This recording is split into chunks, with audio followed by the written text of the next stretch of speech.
sana Maroon Commandos kwa kutuelekeza vyema kabisa. Maroon Commandos, asante sana Maroon Commandos.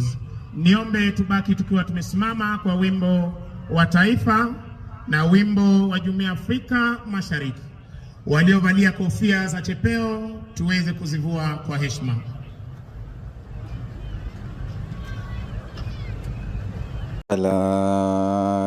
Mambo yamezidi kuchemka zaidi na zaidi. Hii ni baada ya kisa kimoja kujitokeza upande wa jamhuri ambapo Ruto alikuwa amewasili. Kabla tuendelee, usisahau kusubscribe, like, utakuwa umenisaidia zaidi. Basi hivi leo kwenye video ambayo nakuja kukuchezea, video ambayo kuna jambo la kustua zaidi limeweza kutokea. Ukikumbuka leo ni jamhuri, ni siku ya kusherehekea jamhuri, lakini kuna jambo ambalo limeweza kujitokeza zaidi la kustua, ambapo Ruto alikuwa anaingia kwenye uwanja ule wa jamhuri. Tazama hii. Peperusha bendera, wapi uzalendo?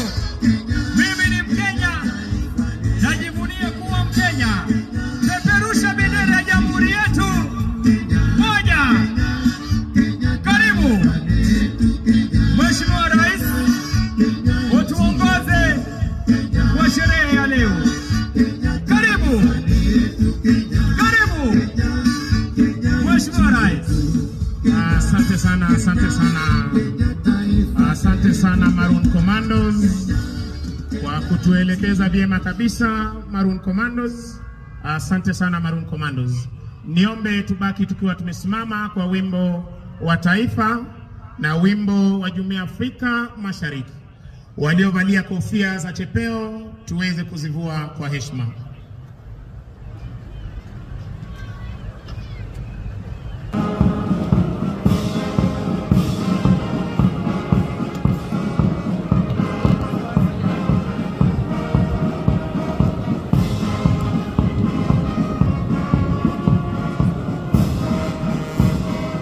Basi baada ya kuandaa bendera hizi, wanaondoka kuweza kuchukua nafasi zao wakiongozwa na mkuu wa rasilimali Captain Livingstone Murioki.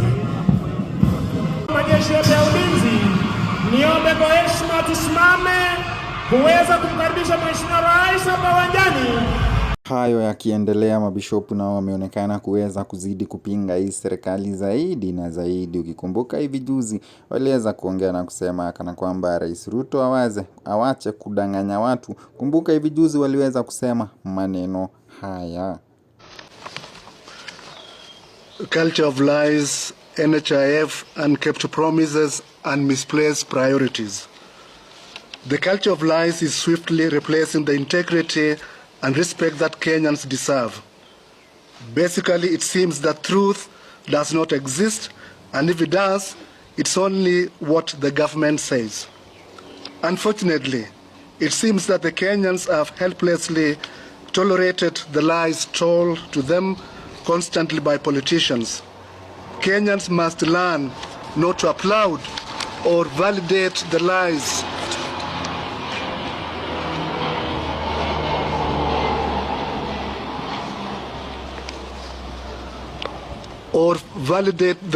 that the politicians tell them, but rather must resolve to seek and be led by the truth.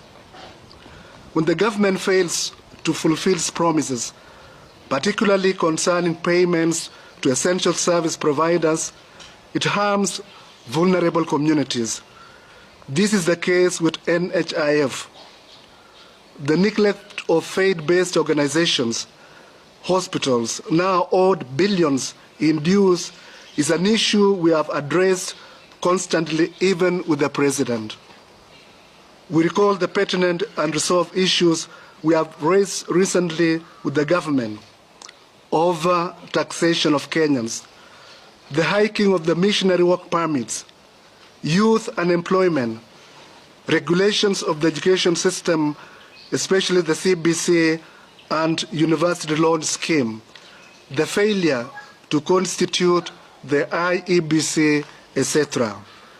We believe that genuine consultation of all concerned stakeholders in all these matters is necessary beyond the casual public participation. This culture of lies, unkept promises, and misplaced priorities is unacceptable and needs to be dealt with. Selfish agenda to extend the term of elected leaders. It is baffling that a bill proposing an extension of the 5-year term to 7 years is being considered, and apparently there are plans to rush it through the legislative system. A two-term limit of 10 years, as given by the current constitution, is ample time for any visionary political leader to leave a strong legacy if they perform. We need to critically scrutinize this political move. We question the motivation behind this agenda and the long-term interests it serves. We strongly condemn this retrogressive and manipulative thinking. Let us not create problems where there are none.